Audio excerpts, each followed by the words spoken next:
Hello investor. आज हम बात करेंगे एक ऐसे कंपनी के बारे में जो पिछले 4 दशकों से अपनी सेवाएं हमें प्रदान कर रही है।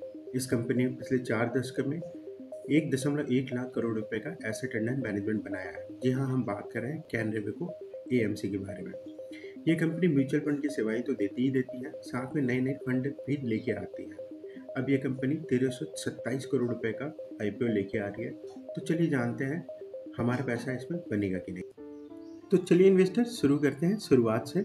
सबसे पहले आईपीओ की डिटेल को जानते हैं। तो ये आईपीओ 9 अक्टूबर को ओपन हो रहा है और 13 अक्टूबर को क्लोज हो रहा है। ये लिस्टिंग डेट इसकी 16 अक्टूबर को है। प्राइस बैंड इसका 253 से 266 रुपये पर शेयर है। लॉट साइज 56 शेयर का है और प्राइस पर लॉट एक लॉट का पड़ेगा हमें 14,896 रुपये। इसी को कंपोजिशन में टोटल ऑफर फॉर सेल है। कंपनी किसी भी तरह का पैसा कंपनी में नहीं लगा रही है, कैपिटल इन्फ्यूजन नहीं हो रहा है। 1326 करोड़ का टोटल ये पैसा जो पुराने इन्वेस्टर है उनके जेब में जाएगा। एक्सचेंज इसमें किस में लिस्टिंग हो रही है? बीएसई और एनएसई दोनों में ही लिस्टिंग ये हो रही है। आईपीओ का देख लिया हमने, ये प्योर ऑफर फॉर सेल है। पुराने इन्वेस्टर इसमें से एग्जिट ले रहे हैं अपना ग्रोथ, अपना प्रॉफिट को आगे बढ़ाने के लिए। कंपनी की प्रोफाइल को अगर देखें तो ये 1993 में बनी थी। कैनरा बैंक का है 51% शेयर और ऑरिक्स कॉर्पोरेशन करके एक फॉरेन की यूरोप की कंपनी है जिसका 49% शेयर है। इम्प्रेसिव ग्रोथ इन्होंने दिया है। मैनेज कर रहे हैं 1,08,000 करोड़ के अराउंड में एयूएम का और दिसंबर 2024 तक का है। पैट इनका 151 करोड़ तक का पहुंच गया है। हेडक्वार्टर इनका मुंबई में है और कंप्रिहेंसिव म्यूचुअल फंड ये देते हैं, चाहे वो डेट इक्विटी सारे क्षेत्रों में।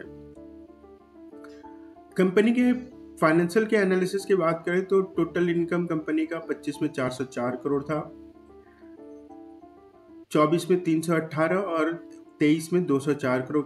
मतलब इनकम में लगातार इम्प्रूवमेंट हुआ है। इसी तरह एबिटा में भी इम्प्रूवमेंट है और प्रॉफिट आफ्टर टैक्स में भी। नेटवर्थ भी इनका बढ़ा हुआ है, वहीं एसेट भी। अब अगर कंपनी के रेवेन्यू ग्रोथ को देखें तो पिछले साल की तुलना में इस साल 27% का ग्रोथ है। पैट में 26% का ग्रोथ है, आरओई में 33% का और जो प्रॉफिट आफ्टर पैट का जो मार्जिन है वो 47.2% का है। कंफ्यूज मत होइएगा, पैट ओरिजिनल जो पैट फिगर है वो और वो मार्जिन है परसेंटेज में का। तो एक बार कंपनी का ना हम पीर एनालिसिस करके देखते हैं कि हाँ कंपनी कहाँ बैठती है ये हमारे सेगमेंट में।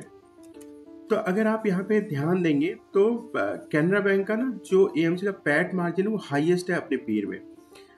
थोड़ा सा स्केल वाइज में कम है लेकिन अपने पीर में तो हाईएस्ट है। एचडीएफसी निपॉन लीड कर रहे हैं इसमें पी मल्टीपल एब्सोल्यूट परफॉर्मेंस में, जो कि लीडरशिप दिखा रहा है। कैनरा बैंक का पी अगर हम डिटरमाइन करें तो आईपीओ के जस्ट कंप्लीट होते ही ये सेक्टर के ना 20 से 49 के रेंज में कहीं ना कहीं ये हमारे में बैठ रहा है।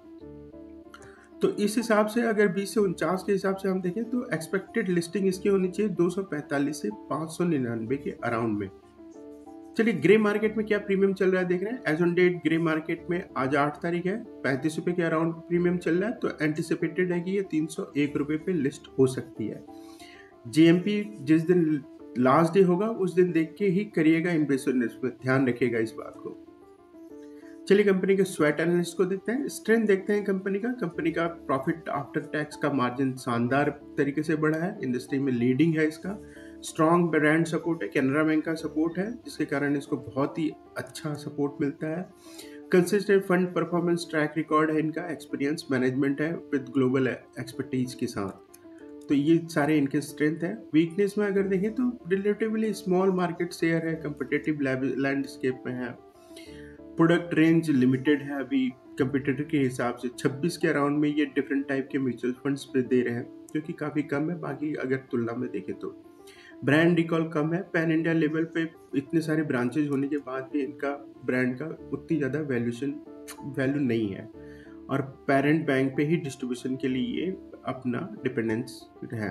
अपॉर्चुनिटी में देखें तो growing mutual fund adaptation India में है जिससे इस कंपनी को फायदा मिलेगा। डिजिटल डिस्ट्रीब्यूशन के थ्रू भी ये अपने आप को लेवरेज कर सकते हैं।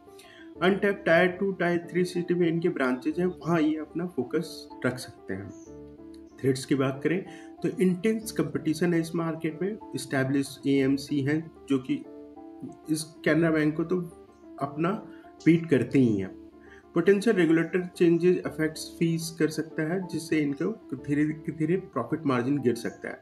Market volatility impact AUM growth है इकोनॉमिक डाउनटर्न में, ये इम्पैक्ट करता है। म्यूचुअल फंड क्या पूरे मार्केट की स्थिति डाउनटर्न में नीचे ही रहती है। ठीक है दोस्तों, अगर वीडियो पसंद आया तो प्लीज़ लाइक करें, शेयर करें, कमेंट करें। Thank you.